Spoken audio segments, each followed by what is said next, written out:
विभागीय लोकशाही दिनात दाखल होणाऱ्या प्रकरणांवर विहित कार्यमर्यादेत कार्यवाही करून अंतिम अहवाल सादर करणे तसेच संबंधित अर्जदारास केलेल्या कार्यवाहीबाबत अवगत करणे आवश्यक आहे। त्यानुसार प्रत्येक विभागाने त्यांच्याकडील प्रलंबित प्रकरणाच्या संदर्भात प्रत्यक्ष स्थळ पाहणी, चौकशी अहवाल आदींची पडताळणी करून प्रकरणांचा निपटारा होण्याच्या दृष्टीने जाणीवपूर्वक प्रयत्न करावे, असे निर्देश विभागातील आयुक्त नैना मुंडे यांनी संबंधित विभाग प्रमुखांना आज दिले आहे।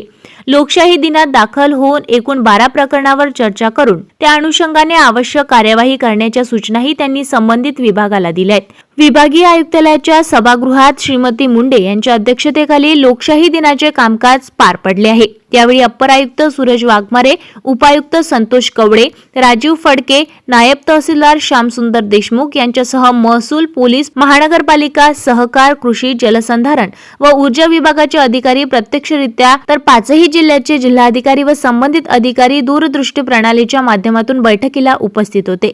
यावेळी विभागीय लोकशाही दिनात अमरावती विभागातून दाखल होऊन 12 प्रकरणांवर चर्चा करून प्रत्येक तक्रारीच्या अनुषंगाने सविस्तर आढावा घेण्यात आला। एकूण 12 प्रकरणांपैकी 2 प्रकरणे निकाली काढण्यात आली, 2 प्रकरणे नव्याने दाखल झालीत, तर 10 प्रलंबित प्रकरणे तात्काळ निकाली काढण्यासाठी संबंधित विभागांनी स्थळ पाहणी, मुद्देनिहाय चौकशी, पडताळणी करून संपुष्ट अंतिम अहवाल तात्काळ सादर करावेत, असे निर्देश विभागीय आयुक्त यांनी दिले आहेत।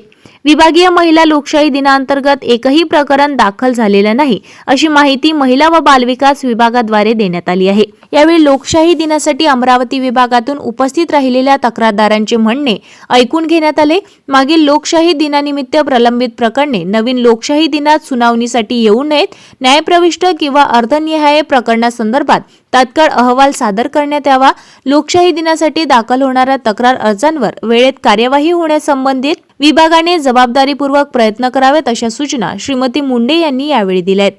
आपल्या शहरातील ताज्या घडामोडी व बातम्या बघण्यासाठी नंबर 1 न्यूज चॅनल अमरावतीला सबस्क्राईब करा, लाईक करा आणि शेअर करा। संपर्क करा संपादक नितीन पाटील मुळे। संपर्क क्रमांक 9921589663।